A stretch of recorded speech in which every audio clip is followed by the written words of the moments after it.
વર્ષ 2022માં અંકલેશ્વરના પિરામણ નાકા વિસ્તારમાં આવેલી યુનિયન બેંકમાં 5 જેટલા લૂંટારુઓએ હથિયારો સાથે ત્રાટકી તમંચાની અણીએ લૂંટ ચલાવી હતી.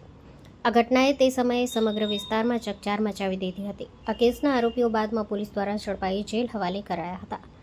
હવે આ જ લૂંટ કેસ સાથે સંકળાયેલા આરોપીઓ પૈકી કેટલાક જામીન પર મુક્ત થયા બાદ ફરી ગુનાહિત પ્રવૃત્તિઓ સંડોવાયા હોવાનું સામે આવ્યું છે.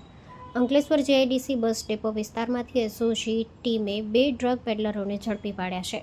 તપાસ દરમિયાન ખુલ્યું છે કે ઝડપાયેલા આરોપીઓ આંતરરાષ્ટ્રીય સ્તરે ચાલતા હેરોઇન સ્મગલિંગ રેકેટ સાથે સંકળાયેલા છે અને આ રેકેટની મહત્વની કડીઓ પોલીસના હાથે લાગી છે. એસઓજીના સૂત્રો મુજબ ઝડપાયેલા આરોપીઓના નામ રાકેશ કુમાર ચંદ્રશેખર રાધે મંડલ અને દીપક કુમાર સુબોધકુમાર પરમેશ્વર કુમાર સિંહ છે. પોલીસ તપાસમાં સ્પષ્ટ થયું છે કે બંને આરોપીઓ અગાઉ ગંભીર ગુનાઓમાં સંડોવાયેલા હતા અને જામીન પર છૂટ્યા બાદ ફરીથી ગુનાની દુનિયામાં પ્રવેશી ડ્રગ પેડલિંગ જેવી ખતરનાક પ્રવૃત્તિઓમાં જોડાયા હતા. Story report by Asad Saiyad, Bharuch.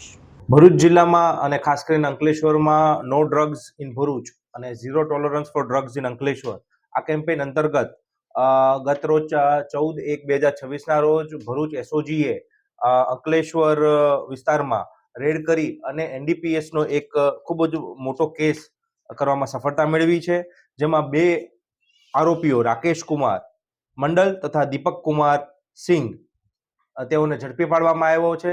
આ બંને જણા જે છે તેમની પાસેથી 58.11 ગ્રામ જેટલો હેરોઇનનો મુદ્દામાલ છે કબજે કરવામાં આવ્યો છે, જેની કુલ કિંમત 11,62,000 થાય છે. આ તમામ મુદ્દામાલ મળી અને કુલ 11,72,000 જેટલો મુદ્દામાલ છે એ જપ્ત કરવામાં આવ્યો છે અને આ બાબતે ગુનો દાખલ કરી અને પોલીસની તપાસ ચાલુ કરવામાં આવી છે. આ બંને આરોપીઓએ ભૂતકાળમાં 2022માં યુનિયન બેંક ઓફ ઇન્ડિયામાં લૂંટ કરી હતી અને તેમની વિરુદ્ધ 2 અન્ય ગુનાઓ પણ નોંધાયેલા છે.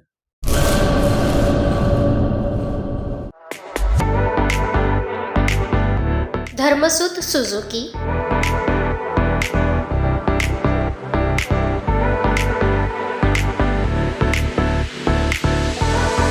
ધર્મસુત ઓટો લિંક LLP 62 પ્રસાદી પ્લોટ સંસ્કારનગર, ભુજ, કચ્છ.